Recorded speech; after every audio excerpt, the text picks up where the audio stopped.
ফেরেশতারা নবীদের কাছে যেসব আকৃতিতে আসতেন, আল্লাহ তাআলার সৃষ্টিজগৎ রহস্যময় ও বিস্ময়কর। এরই এক অনন্য নিদর্শন হল ফেরেশতাদের বিশেষ ক্ষমতা, তারা আল্লাহর নির্দেশে ভিন্ন ভিন্ন আকৃতি ধারণ করতে পারেন। এই ভিন্ন ভিন্ন রূপ ধারণের মাধ্যমে আল্লাহ তাআলা মানুষের সঙ্গে যোগাযোগকে সহজ ও বোধগম্য করে তুলেছেন এবং ওহীর বার্তাকে মানব সমাজে পৌঁছে দিয়েছেন এক অপূর্ব পদ্ধতিতে।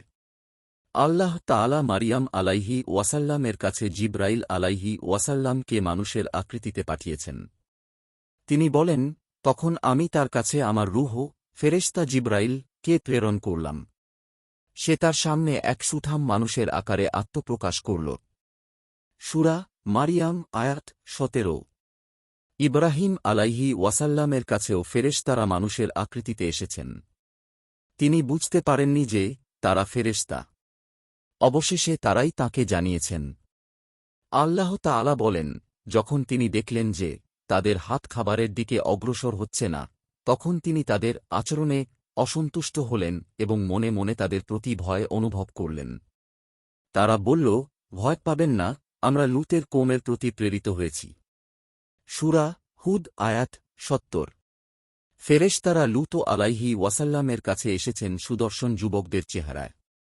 আল্লাহ তাআলা বলেন, যখন আমার প্রেরিত ফেরেশতারা লূতের কাছে আসল, তখন তাদের আগমনে তিনি বিষণ্ণ হলেন এবং তিনি দুশ্চিন্তায় পড়ে গেলেন এবং তিনি বললেন, আজকের দিনটি অত্যন্ত কঠিন। সূরা হুদ আয়াত ৭৭। এভাবে জিবরাইল আলাইহি ওয়াসাল্লাম নবী করিম সাল্লাল্লাহু আলাইহি ওয়াসাল্লাম এর কাছে একাধিক আকৃতিতে আসতেন। কখনও আসতেন দিহয়া আল-কালবি রাদিয়াল্লাহু আনহু আকৃতিতে, কারণ তিনি ছিলেন অত্যন্ত সুদর্শন পুরুষ। কখনও বেদুইন, মরুবাসী এর আকৃতিতে আসতেন। এমনকি সাহাবীরা জিবরাইল আলাইহি ওয়াসাল্লামকে মানুষের আকৃতিতেই দেখেছেন। এক হাদিসে ইরশাদ হয়েছে, ওমর রাদিয়াল্লাহু আনহু বলেন, একবার আমরা রাসূলুল্লাহ সাল্লাল্লাহু আলাইহি ওয়াসাল্লামের কাছে বসা ছিলাম। এমন সময় একজন লোক আমাদের কাছে এসে হাজির হলেন, যার পরিধানের কাপড় ছিল ধবধে সাদা এবং মাথার কেশ ছিল কুচকুচে কালো। তাঁর মধ্যে সফরের কোনো আলামত ছিল না, কিন্তু আমাদের কেউ তাকে চিনতে পারেনি।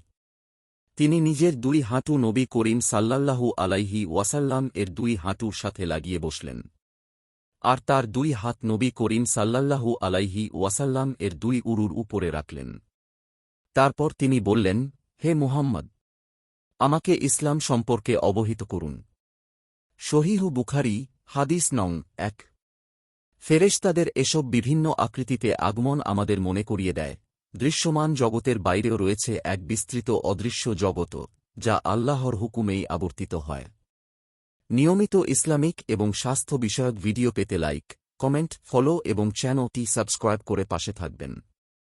মহান আল্লাহ আপনাকে উত্তম যা দান করুক। আমিন।